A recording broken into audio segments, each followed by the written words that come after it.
Jesus can save you from everything. So years ago, before I met my beautiful wife, when I was a freshman in college, I honestly was in a relationship with a girl, a long distance one, and it was going great until it wasn't. So for context, I was in Maryland, she was in California, and it was going great, but then little things started coming up, like being lied to a lot about where she was or who she was hanging out with, and sadly cheating. And it turned me into a person that I honestly couldn't recognize.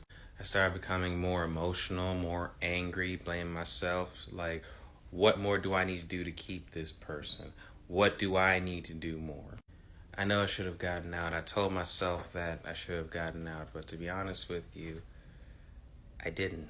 I kept lying to myself that this is what real love is. This is the only person that really loves me and cares about me. And if I let go of this, then I have nothing. I won't have anything. One day I got a call that really hurt me, where she called and said, "I'm sorry, I cheated on you again. I shouldn't have done it." I honestly didn't know what to do. I didn't know what to do. So I did honestly what I've been doing before. I forgave her, but the hurt still remained. On Sunday, I went to church. Now, I don't remember what the pastor said or was talking about, but I do remember him saying, if you're unsure about your salvation, come forward. I went forward.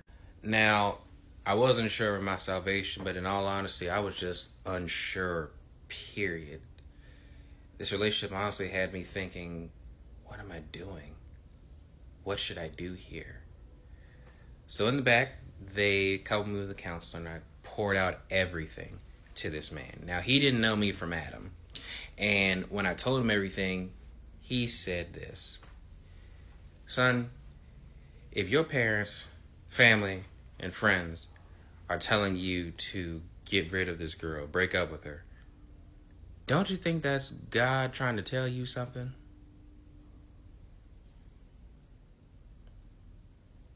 Yeah, it was. So I came back home, and I remember what it said in Matthew chapter 6, verse 6. When you pray, go into your room and shut the door. And when you pray to your Father in secret, he will reward you openly. That's paraphrasing. And I prayed, Lord, if you get me out of this relationship, I will give my life to you. That's it. Now here's the thing. When I finished praying that prayer, I heard this voice, and it spread fear into me. That's how I knew it was the devil. And it said this: as long as you were in this relationship, that's how long it's going to take you to get out. Now, mind you, I was in this relationship for 3 years. So I was in a relationship for 3 years. It's going to take me 3 years to get out. I was on my knees. It felt like 5 minutes, to be honest with you. Might have been a minute, I don't know. But I said this: Lord, if that's what it takes, get me out. I knew I couldn't handle it anymore. And when I tell you the minute I prayed that prayer, my phone rang. And guess who it was? We started talking, and it must have been the Holy Spirit, because what came out of me was this: hey, I want to let you know that I forgive you, but I can't be with anyone I can't trust, so it's over. I said, what now? And you wouldn't believe the curse words that came out of this person's mouth, accusing me of cheating and XYZ, and I honestly hung up the phone.